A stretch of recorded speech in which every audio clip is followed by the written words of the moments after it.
now tuned in All Facts, No Opinion Sport Podcast. You hear me? I don't let nothing marinate. We're going to get straight to the sauce, everything saucy.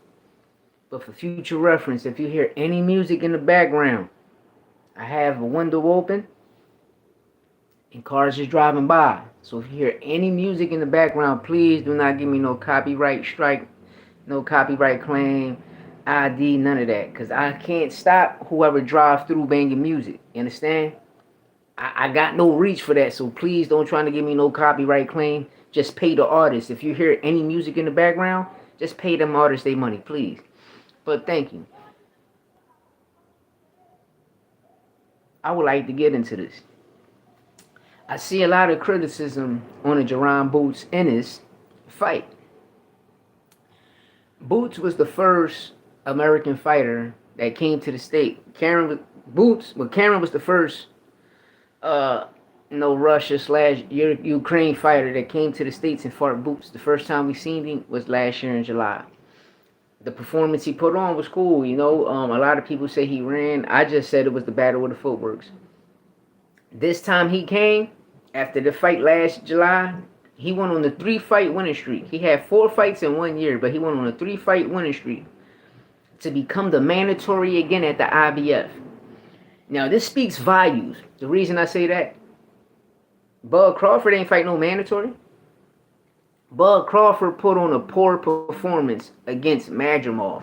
Y'all watch Madrimov expose Bud. He was hitting Bud with all types of shit. Don't believe me? Look at Bud's face at the end of the fight, and you look at Boots' face at the end of the fight. Their faces speak volume.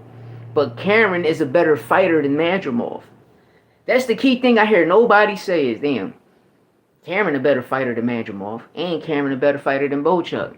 Vergil Ortiz got exposed. Vergil Ortiz lost that Bochuk fight. But nobody talks shit about that. That's why I say when it comes to these golden boy and top ranked people, these people pay these analysts that you see, that you go and you want to watch. Like, y'all look at Sean Porter. You watch the corny shit Sean Porter say. Well, he's under PBC and all that shit. So, of course, they're going to try to shit on a good fighter. But when Boots walked up to Sean Porter and said, nigga, why you talking shit? Get in the ring. What Porter said, I'm retired. Porter can get in the ring with everybody else, but you won't get in the ring with Boots. Just when you putting hair gear on, because he's going to smoke your ass. And that's the key thing I see. Now, Brian Norman Jr., right? I watch all of these people saying Brian Norman Jr. put on a great performance. No, the fuck he didn't. He was getting his ass whooped when he was fighting Stan Tillings. And I'm the only person keep saying this. He was getting his ass whipped. Only thing happened, you just got the knockdown. And when you got the knockdown, it turns into a knockout because Stan Tillings, he was shot.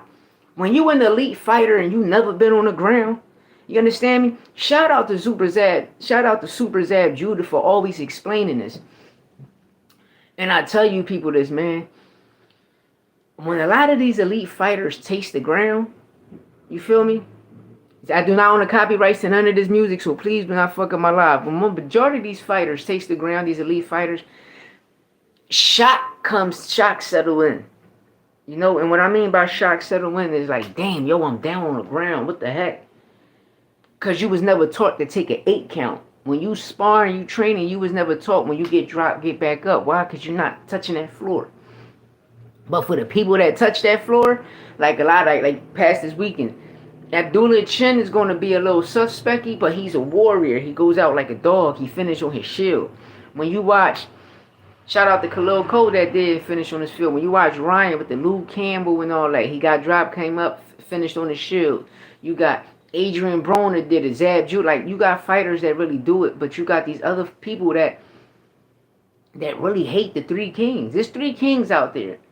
And the most hate that I see, niggas hate on Canelo, Tank, and Boots. They hate on Canelo, Tank, and Boots. Why? Because these people is the real face of boxing. You got all of these other people. Man, these niggas ain't putting numbers on the board. They ain't really doing much. They ain't putting asses in the seats. You feel me? So, if you do the add, right, you add up. And you make shit add up. And you watch all of these people. Go look at Bud versus Madrimov. Bud got exposed. But nobody talked bad about Bud. Bud did this. No, he got exposed. He was ass. He did not hurt Madrimov. He ain't drop man. He ain't do shit to Madrimov. He was just was ass. Cameron, a stronger fighter, better fighter all around. His record, the nigga got more knockouts than Madrimov got wins. Make it make sense to me. Okay then.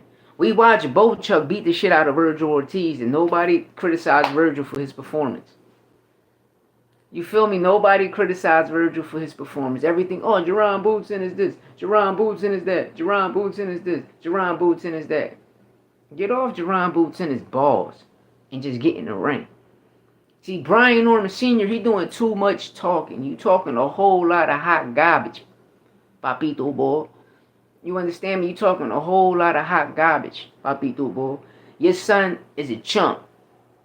He ain't got no, his resume is ass. Y'all talking about Stan Tillings. Stan Tillings wasn't nobody, nigga. He wasn't nobody. What is you talking about? Then you talking about, yeah, when Boots was 23, he beat a former IBF champion. That was an Olympian. Sergey Lipinus.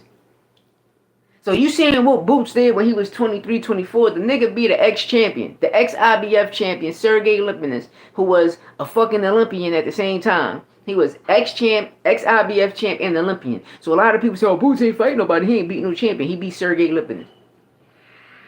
2021. So make it make sense. That's why I say y'all people just be shooting off the hip. Don't even know nothing y'all be talking about.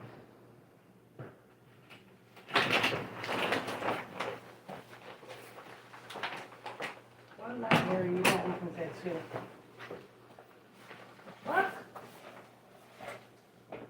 You know? But I see the hate, and the reason I see the hate, because they're doing it to me right now, y'all. You feel me? They trying to stop my growth on YouTube, but I'm still growing.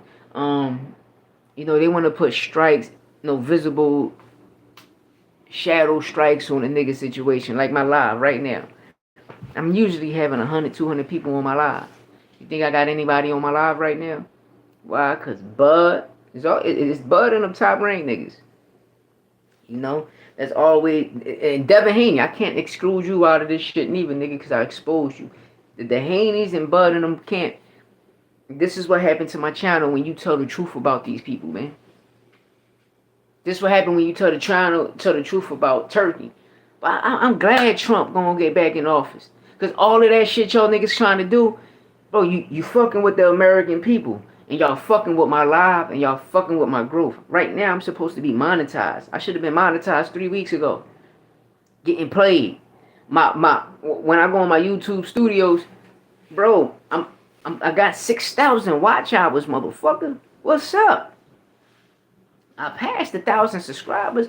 The first situation I passed. Why y'all not monetizing me? Then I just broke the second situation. Why y'all not monetizing me? I gave y'all 3,000 hours, 500 subscribers. I gave y'all that. Still ain't monetized. I gave y'all 1,000 subscribers, 4,000 watch hours. Still not monetized. But I know the reason, because when I come on here and expose these chump motherfuckers, they want to get in contact with people because they have relationships. Well, let me tell you something. My relationship is with Donald Trump, nigga.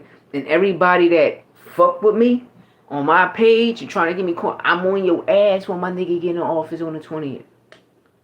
You hear me, Papito boy? And I'm coming for all you motherfuckers. You understand me? Because this is the truth and this is all facts, no opinions. You understand? This is all facts, no opinions. You watch a nigga that became a mandatory for the second time, that went on a 3-win streak, knocking niggas the fuck out. Less than a year. This is 4th fight, less than a year. Came on and put on a beautiful performance against a beautiful fighter. And you mean to tell me Karen got more knockouts than Madrimov got wins? And y'all mean to tell me Bud didn't get exposed? Madrimov took him the whole 12 rounds. The corny motherfucker that exposed him.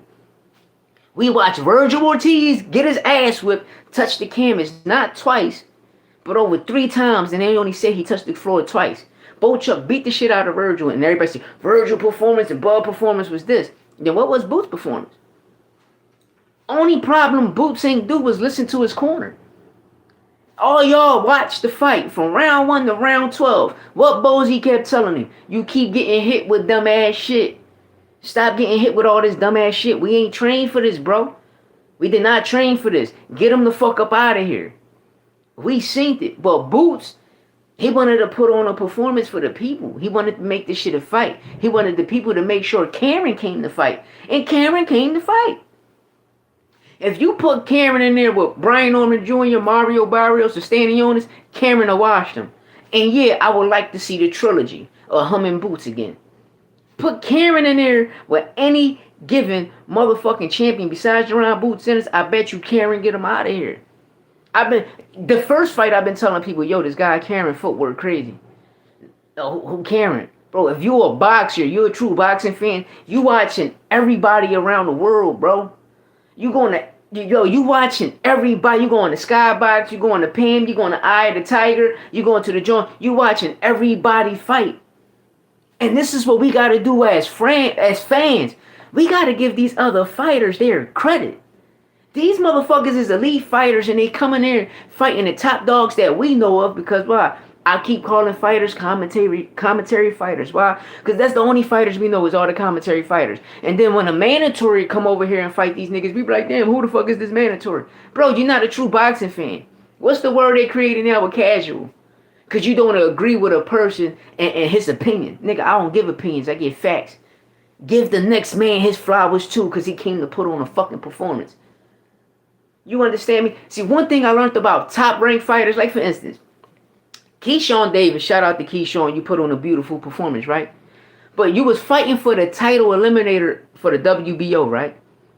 But you fought a motherfucker that's at 140. He's not in your weight class. So how Gustavo Lemos is your challenger? Y'all fighting for the eliminator for the WBO.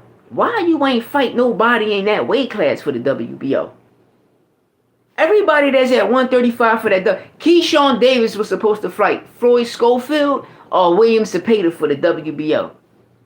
This is facts. Why? Because William Cepeda ranked number 1 throughout all body sanctions. So where the fuck Keyshawn was ranked number 3? Floyd Schofield ranked number 2 out of all body sanctions. Why Keyshawn ain't fight William Cepeda or Floyd Schofield? Why? But you fought a person that's in a whole different weight class for a title eliminator. It don't make sense. It's called what? Bad matchmaking. Then y'all look at all of these dudes fighting. Y'all call it. Every prospect should fight every prospect. Every contender should fight every contender to become the mandatory to fight for the champ. Right? But when you watching these fights with top ranked niggas and golden boy niggas, they doing nothing. Name me one person William Cepeda beat that was undefeated. But he ranked at everybody sanction, but he ain't beat one undefeated fighter yet. Now he pouring salt on the wound, think he gonna walk over Tev. I guarantee you Tev probably fucking upset him. Don't be surprised Tev upset that boy. And if Tev upset him and we see what he did to Ray Mortalia, they gonna be like, they gonna end up robbing the nigga again. I'm telling y'all, man, these fighters, one thing I learned about top ranking golden boy fighters, when they don't have no fight, they never talk. But when they have a fight signed, a contract signed and sealed, they want to talk, oh, that person ain't fighting me, that person ducking me. We synced it with Shakur Stevenson. We watched right at the Shakur far Archum, we watched Lomachenko say, I'ma step aside, Shakur, so you and Tank can fight. They sent them contracts, the negotiation over the phone happened, the contract got sent. He didn't sign it. What did he do? He went with Eddie. Ain't nothing wrong with going with Eddie. Ain't nothing wrong with going with Eddie. But while you were Eddie, you could have said, listen, get me the Cepeda fight and get me the Tank fight. Let's make it happen. But you doing the same shit Devin Haney did. You doing the same shit Devin Haney did to motherfucking Eddie. Then people get mad when Eddie do some other shit. Like, oh, y'all niggas pay me. Fuck y'all niggas. Know what I mean? And I'm telling you, Eddie got a lineup. His lineup against Golden Boy lineup, that's the main lineup. But Devin Haney, don't put Devin Haney in there. You don't need Devin Haney, nigga. You got Andy Cruz. Fuck you need Devin Haney for? You got Andy Cruz and Richard Hitchens. Why do you need Devin Haney at 140? We don't want that corny ass motherfucker because he's not signed to you. We want your fighters. Nah, man. Then you get Munguia. Why get Munguia? You got Berlanga. Why get Munguia when you got Berlanga? Why get Munguia when the person that just fought Khalil Cole, grab him. Grab that, sign that Mexican fighter and add him to that card. And yeah, that'd be a good ass card. But yo, it's too much going on in the sport of boxing, and I'm talking about all these people that get paid by these promotional companies, from Top Rank to motherfucking Golden Boy. And this is the problem I have about Boots. Stop fighting home. Stop fighting home. Because you're getting too comfortable. When you're not home, you get all of the knockouts. We watched his last performance with Ava. And people were like, oh, he get... No, nigga, Bud got hit too much. Bud took him 6 rounds and got hit too much. Boots just got him out of here. Why? Because his father promised the 4th round knockout, but he got him out in the 5th. You know what I mean? People got to make shit make sense. But when Bud fought Madrimov, I ain't hear nobody talk about, oh, Bud got exposed, Madrimov took him to it. Nobody said shit. You look at Bud's face, that nigga had lumps everywhere. You look at Boots' face, there's no lumps. But Boots fought a mandatory challenger. A person that earned it. Madrimov ain't earned no Bud fight. And that's the shit y'all gotta stop doing. Don't believe me? Go ahead and look at Bud's resume. And name me one person. We're gonna take Spence and Porter out of the equation. Alright, American was ass. Mean Machine dropped Bud. He exposed Bud, but nobody talk about it. That's why Bud won't fight a taller fighter or anybody bigger than him. That's why he won't fight Boots, because his chin got tested. This is the thing I try to tell people. I'm giving you all facts. I don't let shit marinate. We getting straight to the sauce, everything saucy. Am I right or wrong? Go look at his resume. And a majority of y'all was alive at the time. Name them. Name them, bro. Look at that. That resume is shitty. Why? Because all of the fighters was over there at PBC. 2015/16, when Bud left Top Rank, then he re-signed with Top Rank. Then fought Jeff Horn, because Jeff Horn in Australia, remember, they robbed Pacquiao for that Jeff Horn fight. Pacquiao beat the shit out of Jeff Horn, and he robbed him, right? Right? And soon they robbed Pacquiao for the title. Jeff Horn got the title. Soon Jeff Horn got that title. He come to the States and fight who? First fight at welterweight was who? Terrence Bud Crawford, right? Make it make sense. They didn't want Pacquiao to fight Bud, because Pacquiao would have got him the fuck up out of here. But I watched Jeff Horn fight at 130 and at 175. This man is too fucking big to be squeezing his frame into a 130, 135 frame. Don't believe me? Look at Jeff Horn record. Look at him fighting at 135. You're going to be like, yo, this motherfucker fought at 135 and 175. Bro, you a fitted nigga. It's called bad matchmaking. Top Rank ain't got fighters, bro. You probably see certain elite names, and then the rest is all cab drivers. Same thing with Golden Boy. Then it's all cab drivers. Then when you look at their fighters, name me an undefeated fighter. Keyshawn beat, Abdullah Mason beat, William Zepeda beat, Raymond Montoya beat. Name me one. Y'all can't. Why? Because these people, these the same corny motherfuckers that talk shit. We watched Virgil duck Stanionis for 3 years. For fucking 3 years. They moved up to 154 and get exposed. You understand me? His bridge of his nose break too much. And sparring. You know how when... See, real boxers, real fighters know. When you see cuts on niggas' eyes or noses, you know that's the place to attack. Why? Because it's sentimental. You can open it up in 1 round. If I know you got... Remember when Tank told Frank, you got the nigga, you got cuts in your eyes and you just started? Oh, I'm gonna fuck you up. I'm gonna get you out of here. Why? Because I'm 40 years old. When I was growing up, is whatever cut you see on that nigga face, attack that shit. Attack it. Now what I mean? You already know what to do. It's a 4-round fight. Hit the arms, hit the shoulders, get in close, hit the hips. By the 3rd round, that nigga arms gonna drop. When you keep hitting the shoulders and the arms, that shit gonna drop. And when it drop, now you get into detail. And you touch all of that up and open that shit. I teach my son this shit all day, every day. I tell my son the same thing. You see it broad in real lifetime every time Tank fights somebody.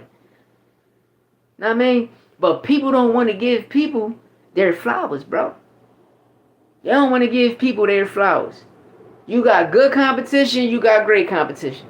A lot of niggas that's on a good competition ain't really fighting no good competition. I'm only making it make sense. Like, for instance, everybody like, who the fuck is Madrimov? Nobody ain't know who Madrimov was. Then they force you to believe that Madrimov have all this experience because he's an amateur, right? 2 years ago, not even 2 years ago, last year, A person that had 300 amateur fights got his first pro fight was what? What was the saying? The amateurs and pros are different. So what you did in the amateurs is not going to reside in the pros, because the pros is a whole different ball game. Know what I mean? But you let these top ranked niggas tell you they feed you the bullshit, Papa. Then Turkey fucking everything up by trying to buy all these boxing news outlets. That's why my shit don't be growing like that now. Cause ever since Turkey bought it and I've been on they keep my foot on their neck, this is how they treat me. But shout out to everybody that come show me love. Know what I mean? Shout out to everybody that come show me love. You know, we gonna keep winning and we gonna build this shit back up and we gonna go straight on the road, man. We gonna go straight on the road. Cause it's all facts, no opinion sport podcast, and I'm gonna give you the truth. And I'm your host, Farm Boy Louis 13. Yeah, I'm an artist that make music. Yeah, I got another page, Farm Boy Louis, which is my music page. But when it comes to boxing and football, these are my favorite sports. Right now, I ain't really broadcasting football because there's too much bullshit going on in the NFL. I see the script. You know what I mean? But I'm letting people know Roger Goodell fucked the NFL up. I've been watching football all my life. When it comes to football and boxing, don't debate with me, man, because I'm going to hit you with some shit you do not know. You understand me? I was around when Bud first came in. When Timothy Bradley helped Bud get that deal. You understand me? And the only reason Bob Arum did it, because Timothy Bradley was Bob Arum cash cow at that time. Then he just started feeding Bud Crawford a bunch of bum ass niggas. If Bud was really that guy, they would have made that nigga a pay-per-view star. But he's not a pay-per-view star because he don't put asses in seats. You understand me? And that's when they fed him. They fed him all of the bum motherfuckers, and he won. And people were like, oh, he fought Gamble. Bro, Gamble was on a 21-month layoff. You understand me? He got into a motorcycle accident, then he caught a domestic case with his wife. He was signed to 50 Cent. When he ended up fighting Bud, 50 was like, yo, how the fuck you sign a contract without me? And when he fought Bud, 50 dropped that nigga right after that. Because Gamboa did it for the money. You understand me? But during the time Bud was at 140, Danny was at 140. 2014, 2013, Danny was at 140. Why you ain't fight Danny then and y'all got history? And Danny was with Golden Boy. So that fight could have definitely happened because Golden Boy and Top Rank built like this. When Oscar De La Hoya was still signed to Top Rank, he still had Golden Boy Promotions and still signing fighters over there in Top Rank. Why? Because Bob Arum loved the Oscar. That was his cash cow. $20 million, Oscar took the $20 million all the time. That's why I tell people, you got to be around to know this shit. I remember this shit like it was yesterday. I remember when Bernard Hopkins went to Puerto Rico, snatched the flag down, stepped on it, and jumped in the helicopter, and niggas was trying to shoot the helicopter. I remember that. And Bernard, after he went back over there and said, yo, I apologize to y'all, but it just was an antic I did. Know what I mean? And Bernard, he got Puerto Rican family. Know what I mean? But it just was an antic a person did. When Oscar and Trinidad fought, that shit was major, bro. And Trinidad got him out of here. I went for Oscar because Oscar was the golden boy. That was my man. That nigga uppercuts and jabs was crazy. But Trinidad got him out of here. Know what I mean? When you had Joppy in Trinidad, Joppy had one of the meanest. Joppy and Ike Corte had one of the meanest jabs in boxing, bro. And look what happened to him. I'm giving you game because I remember this shit right there and then. When Tyson came home and fought Peter McNally, I was right there and watched this shit. When he fought Holyfield ducked Tyson in the early 90s, late 80s, early 90s. Everybody ducked Tyson. Soon he came home, they know he had a mental problem and they attacked him from there. Tyson would have never went to jail. He would have been the greatest heavyweight ever. And in my opinion, he still is. And sorry that I say my opinion, but my facts, he still is. Because nobody ain't do it like Tyson. People talking about Deontay. Oh, Deontay Wilder took niggas rounds. Tyson got them niggas out of here 1 to 3 rounds. No later than 4 rounds. But you had the blueprint. If you got Tyson over 4 rounds, you can beat him. But niggas still was getting clipped. Know what I mean? And see, for this generation, how they act, I blame the money Mayweather. I blame Money Mayweather. Because when Mayweather signed that PBC deal, when he got out of his contract, when Floyd Mayweather and Al Heyman, when Al Heyman said, all right, Floyd, Jay Prince was Floyd manager, right? The whole Top Rank era. Then Al Heyman became Floyd manager and advisor. once he got signed to Golden Boy. So during the whole time he was with Golden Boy, Al Heyman, remember, Al Heyman is a concert promoter for music. This nigga made $1 billion off Michael Jackson Thriller. That's how he got rich. His mom and dad was already millionaires. That's how they got rich. I looked up his autobiography and it blew my mind when I'm like, damn, this nigga was a music promoter the whole time. So when Al Heyman became Floyd manager, when they got signed to Top Rank, they stood there like 7-10 years. And then they created PBC. They created PBC. They went over there to Showtime, Showbox, and they emerged. And then they emerged with Fox. And Floyd got the 5-fight deal with like, what, 100 and something million, 150 million. And then Canelo got his over. Then Tank he got two. Tank got a 270 million he did with Prime. And now he about to get 500 million. But the point I'm getting back to Al Heyman, once he got Floyd that PBC deal, Mayweather made it a cherry-picking game. You understand me? I'm going to fight this person, this person. He ain't fight the fighters in their prime. He fought them out of their prime. And that's what a lot of motherfuckers doing. And this what happens. Oh, he's not ready. He's not ready.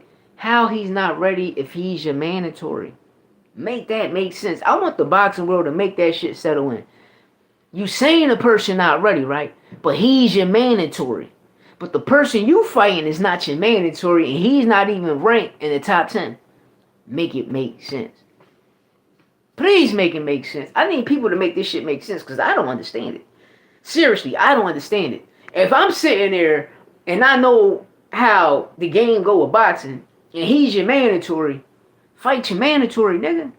Don't fight somebody that's not your mandatory. If you're not unifying a champion, fight your mandatory. Fight your motherfucking mandatory. And this is the only nigga, Boots the only motherfucker and I give props to, that's fighting the mandatories.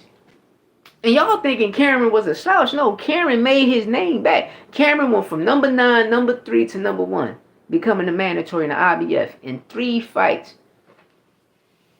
That speak volume. What you see, Madrimov ain't do shit yet.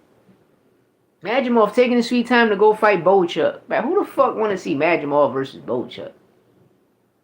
Let's be real. If Turkey got all of this money, why Bud is not the cash cow? If Turkey have all of this money, right? Why Bud only made 2.5 million fighting Madrimov? He made 10 million fighting David Avenisia, right? The nigga made over 20, 30 million fighting Spence, right? The nigga made over 10 million fighting Porter, right? Right? The nigga made 8 million fighting Jeff Horn. When that nigga was over there in Top Rank, he was getting paid $8 million. Between $5 to $8 million Bud was receiving over there in Top Rank. So you choose to leave Top Rank to go make lesser money. Don't make sense. How Boots fight David Avenisia, he made $3.3 million. He made way more money than you, bro. And you made 2.5. And you was fighting in a soccer stadium. See, the only thing I have with the Roddy season cards, and I know this shit be fake, is when you see a performance there, you're like, bro, we don't throw performances at boxing, bro. We ain't having no concert in boxing, bro. But like I say, to each his own. No, to each his own. You know, a lot of people are going to sit here and always shit on the next guy in their competition, but when you look at their favorite fighter competition and resume, it don't speak value. Come on, Madrimov. You let Madrimov take you 12 rounds. Virgil Ortiz get exposed by Bochuk, got dropped 2 times.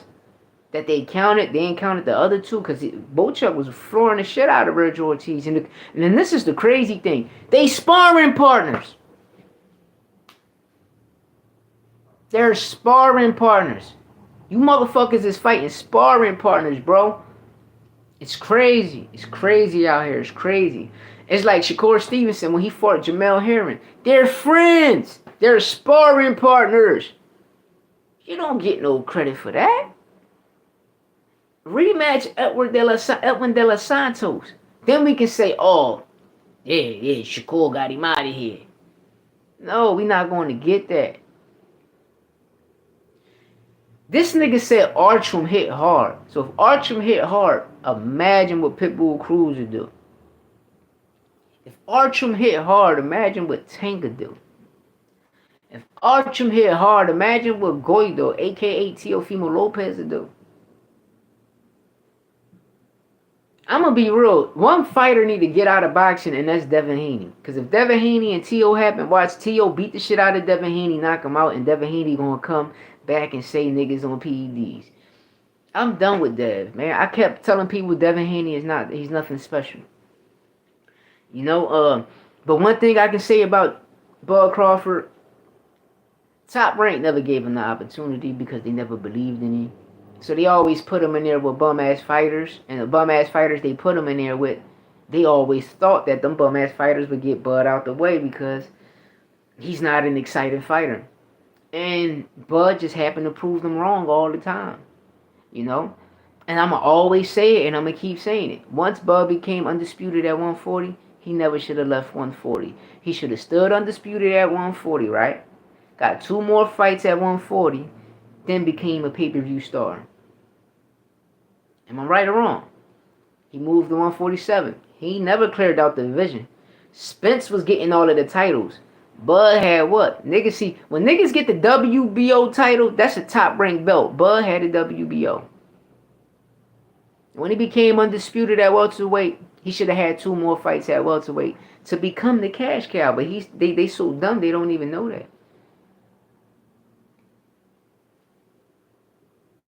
But you see they doing it with Inoue, right? Every time Inoue fight, what he doing? He defending his undefeated belts, right? So I guarantee you when he come over here to the States, he gonna have a pay-per-view fight. Watch. And then this to be the crazy thing is, this why I be hating some of this shit. Because Inoue never had a fight over here, and people say when he come to the States, and then you go to his boxing, oh, he fought in the States. No, the fuck he didn't. It's like Canelo when Canelo was young. I'm telling my son, I'm like, bro, I've been watching Canelo since 2010. Since he was fighting on Telemundo at 12 o'clock on a Friday. He never had a fight in the States. So when he came over here to the States, niggas wanted to see how he do with the States. I go back, Makoto cousin and the guy Larry, they saying that he fought here. I started laughing. I said, man, son, I watched them fights personally. I seen them fights personally on TV. When you in jail and you got to see, that's all you get to see is Telemundo fights or the ESPN fights. He fought Cotto and Larry in Mexico. You understand me? In Guadalajara, Mexico, he fought them. Guadalajara, Mexico, right there where El Paso at. He fought the motherfuckers. But you go on Box Trick, they say he fought here. But listen, man, I'll check back in later. No, I just had to get this off my chest, man. Like, I had to get this off my chest. Shout out to Boots and Karen for putting on a great performance. It was a live fight. From round to round, that fight was lit. Shout out for putting on that performance. Boots 2-0 against Karen. I would like to see any other welterweight get in that ring with Karen. I guarantee you, Karen Chukazane to beat him the fuck up and get him out of here. I guarantee you he'll beat him the fuck up and get him out of here. Yeah, but if anything, man, I'm going to get back at y'all, man. Let me know what y'all think in the comments. Hit that sub button and let me know, man. You know, besides that, man, ain't no pussy niggas in the crew. Dollar.